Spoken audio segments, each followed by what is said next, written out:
Hello, welcome to AtomFall. Now, this game might seem amazing or it might seem very bad, depends on how you view things. To be honest, the truth is somewhere in the middle, and I think I'll try to explain a little better why the game will get some mixed reviews or why the game will get very good reviews or very bad reviews. First of all, the game is not what you think it is. It's not Fallout, it's not Atomic Heart, it's not Stalker, it's not Metro. Also, I'll only give minimal spoilers. I'll visit only a few locations so you can see a little bit of the game, because if you want to buy the game and play the game, you'll probably want to make the most out of it.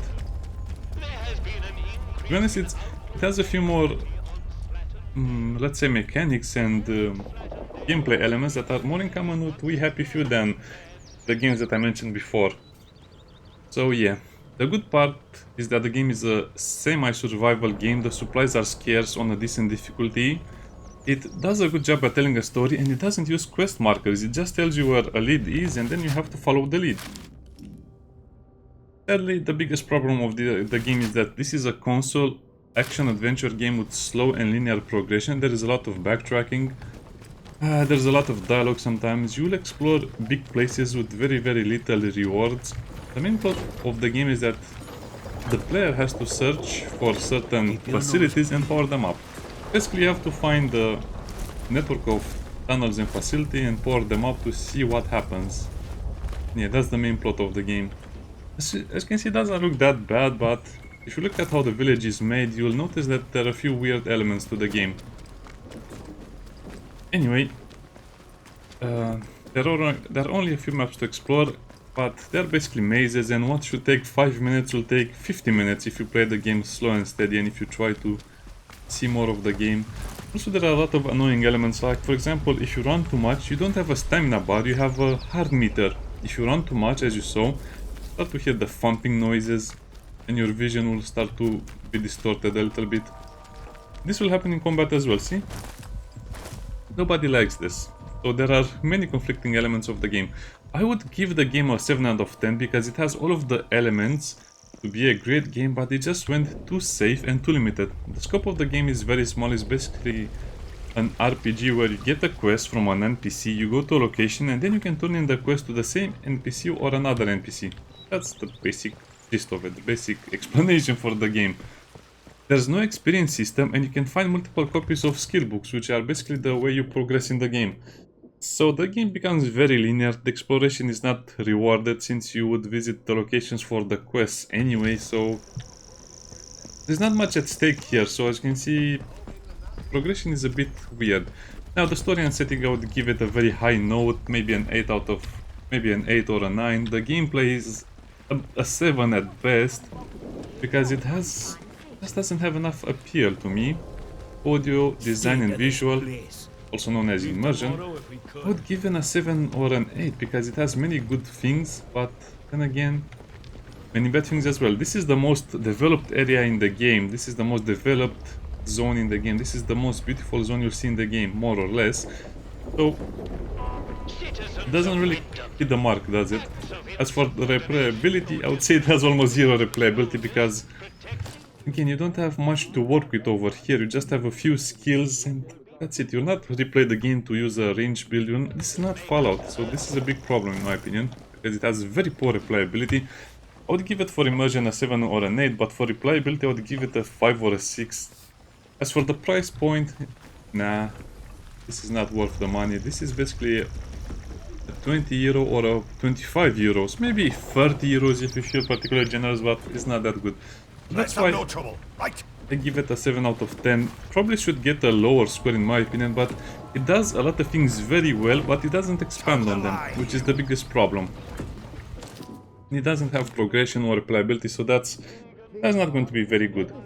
So from now I'll show you one good thing and one bad thing, because the game is worth playing, but I think it's worth only 25 euros.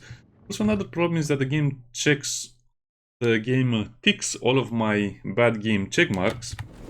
Sometimes I'm pressing the escape button because I want a little peace and quiet. Also, let me show you something. If you stand near this area, you'll start hearing the voice sometimes. That's such a great effect over there, but as you can see, it's just a little bit of an effect. Yeah. So, what are my bad game checkmarks? It's a console game made for consoles. It's linear, no linear progression, no real player choice, bad combat, and not enough content for the price. Oh, I love that so much, right? So this is kind of like one of the maps, and let me show you, like I said, the interchange map, which is the area you have to power up, and you can power it up with atomic batteries. And I'm not going into details, but this is basically one part of the game, and I'll show you the inside area. I just came out of a huge mission inside. By the way, this is only one entrance. He fell asleep. This is only one entrance, and you have to find multiple entrances, and at some point you'll unlock everything in the tunnels, so you can go from one location to another using this system. But even if the system itself is not very bad, it kind of gets annoying after a while. So this is kind of like a huge vault door. You may be wondering, well, this is good, yeah, until you start killing the rats. I never have enough patience to kill the rats. I only did it the first time, but after that they respawn. So see, that door is locked over there because everything is under quarantine. So your goal is to power up the interchange systems, and after you do that, more areas will become available and you'll be able to quick travel. Well, not really quick travel because you still have to go there manually. So that vault will open at some point. This quarantine door over here will be opened at some point. And you just have to use the navigation you get from stuff like this. Yeah, I'm just running away from the rats at this point. So yeah, you do have to follow the markers, you do have to follow where you're going.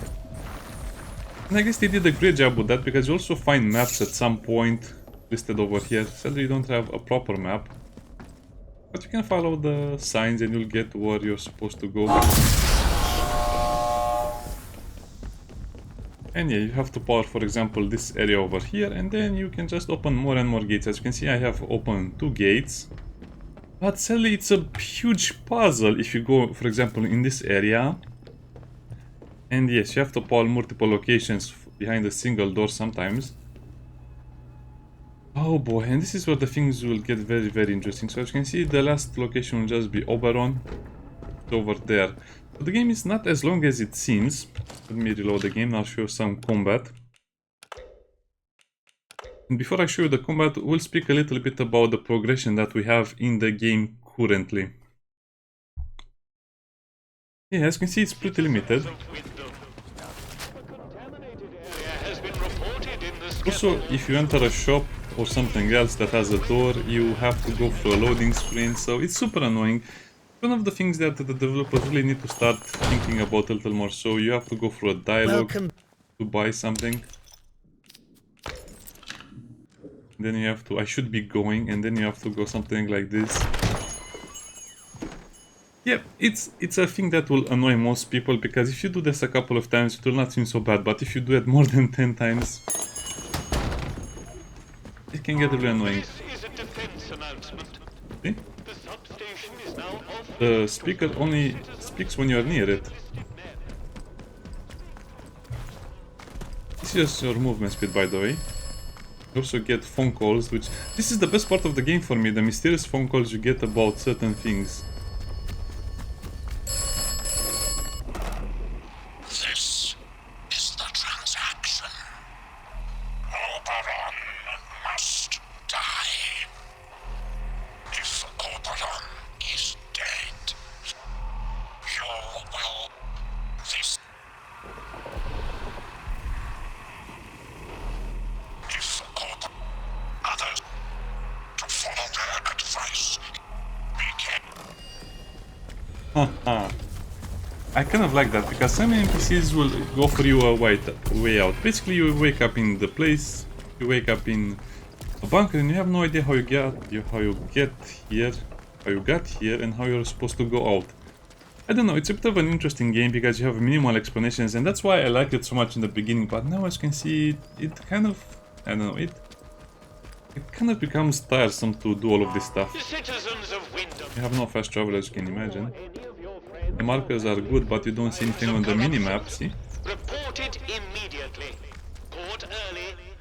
The contagion is where people are basically assimilated by a spore and become part of the hive mind. I think Oberon controls the hive mind. And yeah, I don't want to give too many details, but you're basically fighting against... Window. And the quarantine protocol is no longer responsible for your safety. Fighting basically against a few factions, and you'll have to choose how you escape by helping a faction or another, or the guy on the phone. Now, as you can see, you have many crafting materials over here, but they don't mean much. It all depends on the recipes you have unlocked. You also have a stupid mechanic with the metal detector. You hear beep, beep, beep. And then you go and you find something in the earth. Not really an interesting thing, but it's not something to waste your time. Okay, so let's speak about the progression. As you can see, you only have a few skills over here, and you'll only progress if you find the skill books and the serums. No, it's like Prey, but it's not as advanced as Prey was. So you only have basically less sway, increased firearm damage when your heart rate is low. Again, it's a weird thing because what does heart rate have to do with anything? So most of the time it's not really a choice. You'll have to go for the survival stuff because they're the ones that really help you with things. Melee combat, you also have a kick. So this is why I say that combat is pretty good. Yeah, nice shoes, right? Nice socks. And the guns you find are going to be either stock, rusty, it says over here, stock, rusty, or pristine, that look something like this. They look shiny and fun to use.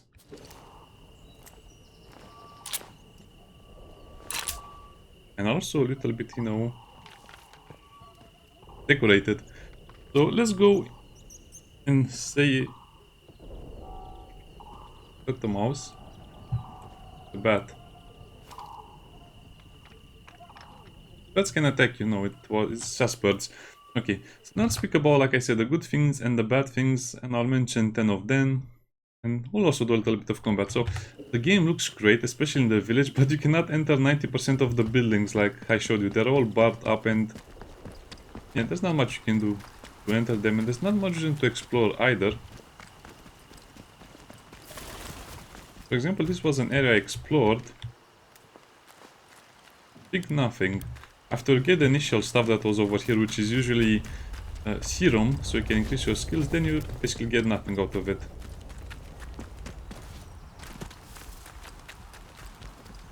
Where are the enemies when I need them?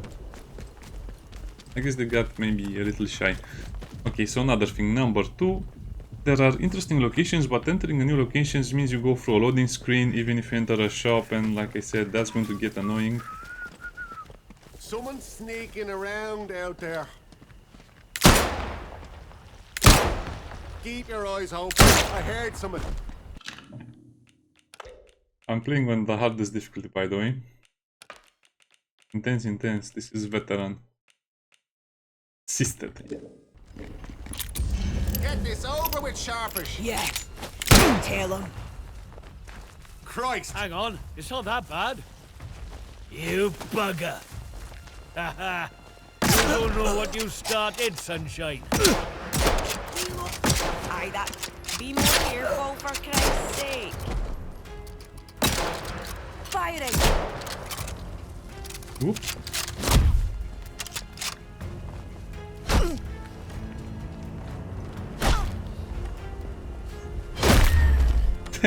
That hat is made out of steel, I guess. And to heal, yeah, healing is limited and you don't have a lot of ways to heal, so that's why I said the survival elements are very good. But if you kill someone, you only get a few items at best. This is actually the best loot you can get.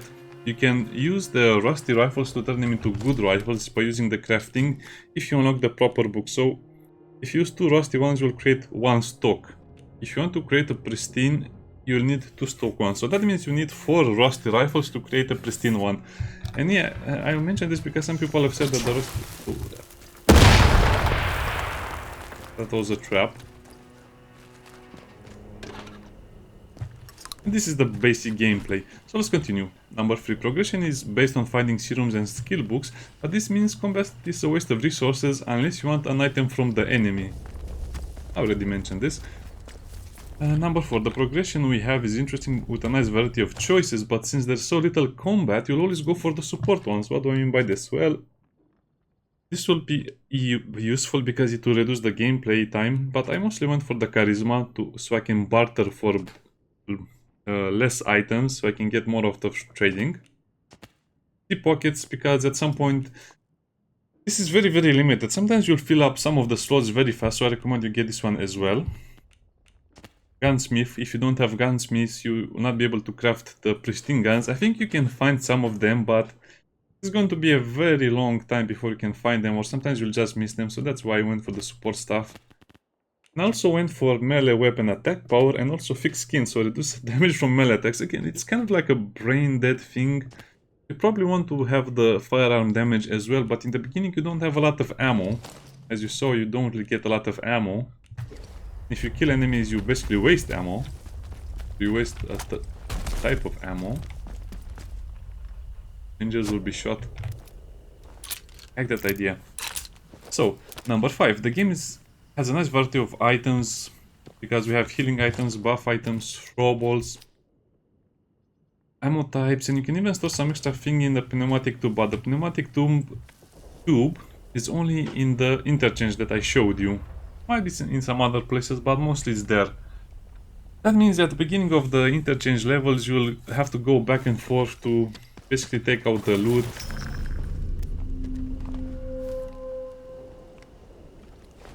And it's going to get really annoying because this is all of the inventory space you have. So if I loot all of these scavengers, I'll probably have to take the rusty rifles back and have to go back and forth to the tube so I can get the pristine versions of some of the guns.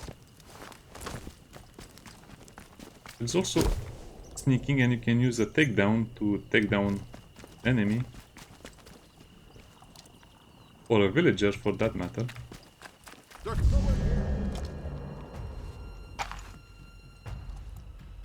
But they're not really that smart, as you saw. So yeah, this will become annoying over time, because if you want to craft the guns, I said, you have to go back and forth, since you only have a few slots for the big weapons, and you always want a melee weapon over there. Number 6, since there's no...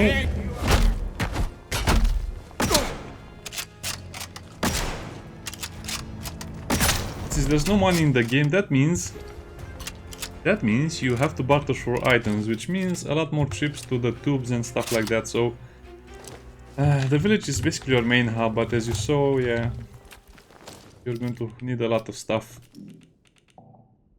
I'm auto killing items. It's okay, I don't want to spend too much time over here either. That's kind of a fun one. Okay, number 7, the minimalistic quest logs and multiple answer dialogue is a nice change, but it ends up just frustrating the player, because if you go to the investigation tab, this is what you'll find out. For example, you all 8 total findings. This will tell you more about the story and the stuff, but I don't think many people will be interested in looking at all of this stuff with the key items, with the collectibles, not a lot of collectibles, but launch boxes, visitor pamphlets, comics. Yeah, so this is the only way to understand the story. So we found a few things about Oberon. Oberon must die. This is your quest log, this is your clue log, this is your hint, your guide, it's everything. So also it will tell you about NPCs. So it can get really annoying, because as you see, you don't have the quest markers after a while. So if you want to finish a certain quest, you probably have to read all of that to remember to which NPC you have to speak with again. Kind of annoying. Number 8, combat exploration are done in a good way, but since you have limited inventory and you're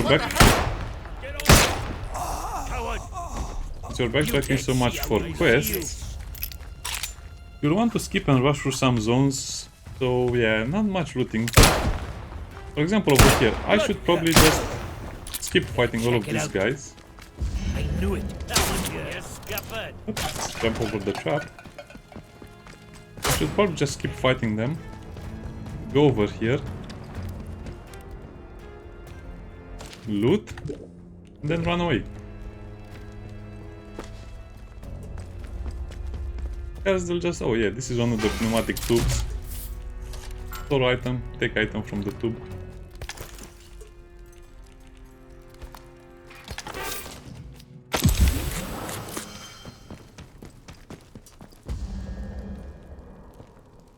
And sadly, to throw something you need to equip it, and then you have to right click. Come on, you don't want to fight me now?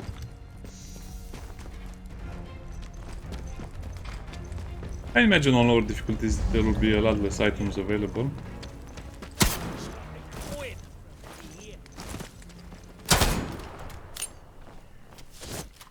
Brace!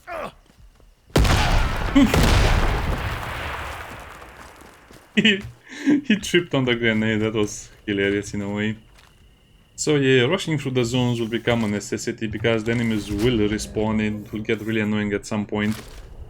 Enemy variety is not bad at first. We have bandits, armor, this is number 9. Bandits, armor zombies, fast ghouls, robots and little creatures like rattle bats, but they respawn. And this is a problem especially over here with the outlaw village. Yeah, this is basically an outlaw village. Because they respawn, so after you kill them, they respawn. If I reload the game, they will respawn. If I die, I think they'll respawn as well, so it will get really annoying because the enemies like this are kind of like generic ones that don't have any real business. The ones in the tunnel that you kill, I don't think they respawn, like the zombies or some of the other stuff. And yeah, you have basically armored zombies because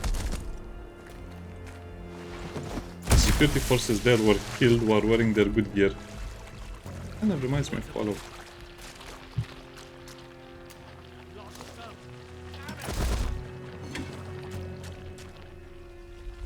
Oh, steel. Let's go through here. This is the first time I see this location. I just want to explore everything at once so I don't have to do a lot of backtracking.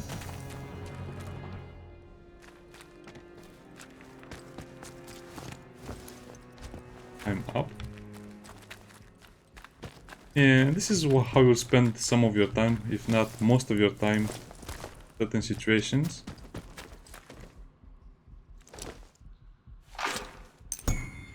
Also need to find the radio power cards for some exit quests. Interesting. Yeah, so number 10. In conclusion, there is a lot of potential here, but it feels like a 2010 game, and we already have a lot of games that expanded on this formula and made it better. In a way, I feel robbed because I paid a lot of money to play the deluxe edition, and I'll probably spend around 20 hours at best.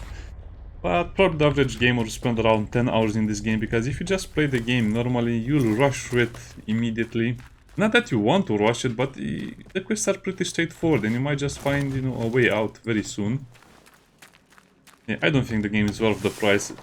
This game can be considered a retro sci-fi adventure game with some puzzles and some combat, but it's a huge step back from what we consider, you know, the classic games today.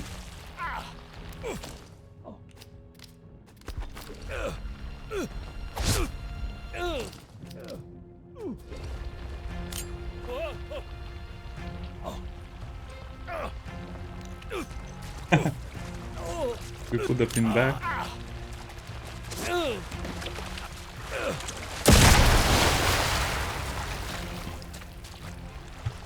So it is what it is.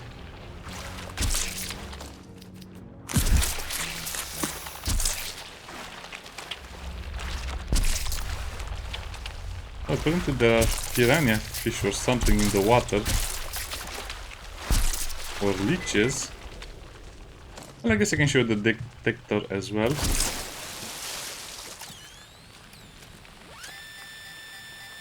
Then you just click over here and then you uncover something and you find the lunchbox. And then you find the first aid and 5 strings in it. Not very compelling, is it? So yeah, a 7 out of 10. Maybe 20, 25 euros, 30 if you feel particularly, you know, generous about it. And I just wish they would expand more on the game, and it's very limited in the scope of the game. I don't know. Maybe if they spend more time on it, maybe it will become better. You don't even have enough key bindings. You only have 4 of them, so if you want to use all of your guns, you'll have to go in your inventory. It's kind of a shame that the developers didn't go the extra mile to make it much better. Oh well, I guess that's that. At least we can play this at the discounted price. Trust me, it's not worth the full price. Bye bye.